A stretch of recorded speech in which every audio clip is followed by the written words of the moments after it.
நமஸ்காரம். உங்கள் அன்பிற்கும் அபிமானத்திற்கும் உரிய வித்யாபுத்திரன் விஆர் ராஜா குளத்தூர்லேருந்து பேசுகிறேன். இது என்னுடைய 122வது வீடியோ. இது நேற்று முந்தானோட கூட பேசியிருந்தேன். நிர்மலான்னு ஒரு பெண்மணி வடபழனியில் இருக்க 75 வயசு மேற்பட்டவ, ரொம்ப அனுபவசாலியான பெண்மணி, ரிட்டையர்ட் லேடி. அவள் தனியாகவே இருக்கா, பசங்களுக்கெல்லாம் கல்யாணம் பண்ணி கொடுத்துட்டேன். தனியாக இருந்து ரொம்ப வெரி ஆக்டிவ் லேடியாக இருக்கா. அவள் மூலமாக தான் அந்த குலதெய்வ தேடலில் ரொம்ப அப்ரிஷியேட் பண்ணாள்.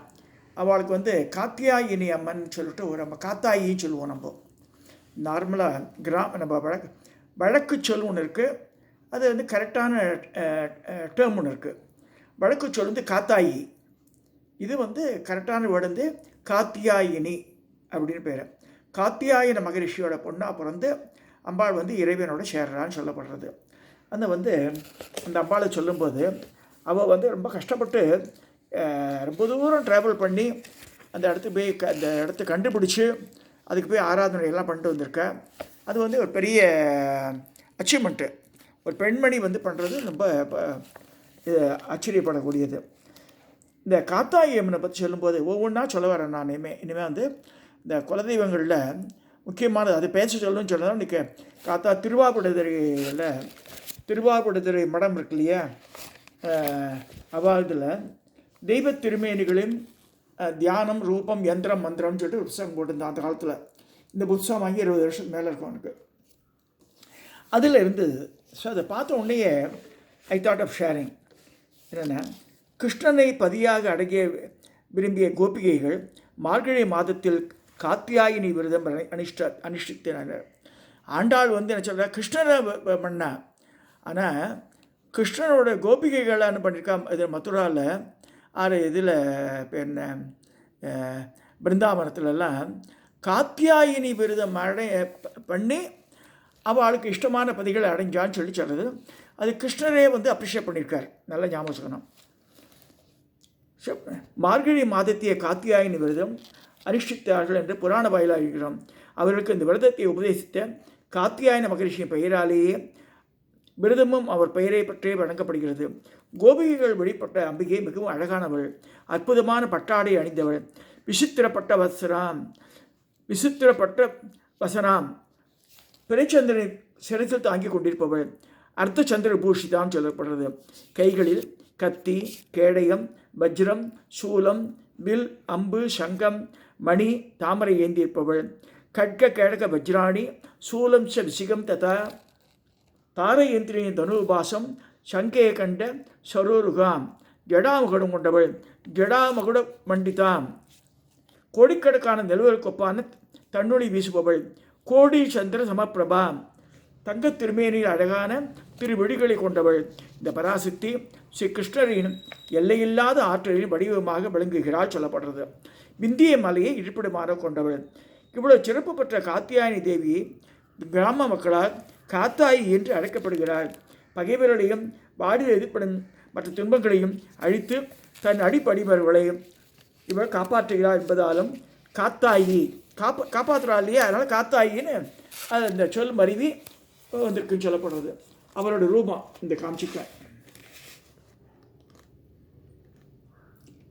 4 கரங்கள் பார்த்தா 4 4 8 8 2 10 கை இருக்குது காத்தாயி அம்மன். பட் இப்போ கிராமத்தில் தான் இந்த 10 கை வச்சு பண்ணுறாலும் தெரியாது எனக்கு. பட் இதில் திருவாவடுதுறை ஆதீனத்தில் போட்ட புஸ்தகத்தில் இப்படி சொல்லியிருக்கு. இவருடைய அர்ச்சனை யார் யார் குலதெய்வமாக இருக்காளோ காத்தியாயி அவளுக்கு இந்த அர்ச்சனை பண்ணலாம் சொல்லப்படுறது. என்ன அர்ச்சனை? முதல்ல காயத்ரி, காத்தியாயனாய மகாமாயே மகாயோகினீஸ்வரி மகாயோகின்யதீஸ்வரி நந்தகோப சுதம் தேவி பதிந்தே குருதே நம அப்படின்னு சொல்லிட்டு தியான ஸ்லோகம் சொல்கிறது. அர்ச்சனை என்ன சொல்லுதுன்னா, ஓம் காத்தியாயின்யே நமக, ஓம் திவிஜாய நமக, ஓம் தீநேத்ராய நமக, ஓம் முகுடஜ்வலாய நமக, ஓம் பத்மஹஸ்தாய நமக, ஓம் வீரஹஸ்தாய நமக, வீரசேவிதாய நமக, ஓம் ஷாமாபாய நமக, ஓம் மங்களதாயின்யே நமக, ஓம் நந்தாய நமக, ஓம் பத்ராய நமக, ஓம் சுனந்தின்யே நமக, ஓம் விந்திய நிவாசின்யே நமக, ஓம் பீதாம்பரதாரண்யே நமக, ஓம் அமிர்தாய நமக, ஓம் மகாமாஜாய நமக அப்படின்னு சொல்லியிருக்கு. இது இவ்வளோ இப்படியும் சொல்லப்படுறது. காத்தாயிக்கு 2 கரங்கள், ஜெகன்மாதாவின் அம்சம் என்பது குறிப்பதை போல 3 கண்கள், மகுடம் அணிந்தவள், வலக்கரத்தில் தாமரை, நீண்ட இடக்கரம், வீரர்கள் சூழ்ந்து நின்று கொண்டிருப்பதாக காணப்படுகிறார். ஷியாம வர்ணம், இளமை ததும்புகிறது. மகாமாயையிலும் அள்ளி அள்ளி வழங்குகின்ற வள்ளத்தன்மை உடையவள். தவறான வழியில் செல்லும் ஆண்களை நல்வழிப்படுத்தி குடும்ப பற்றுதலாக செய்பவள் காத்தாயி. குடும்பத்தில் பரஸ்பர அன்பையும் அமைதியையும் அளிக்கும் பெருசக்தியாக காத்தியாயினி தேவி விளங்குகிறாள் சொல்லப்படுறது. இதுதான் காத்தியாயினி காத்தாயி குலதெய்வமாக கொண்டவ பூஜிக்க வேண்டிய ரூப வழி சொல்லப்படுறது.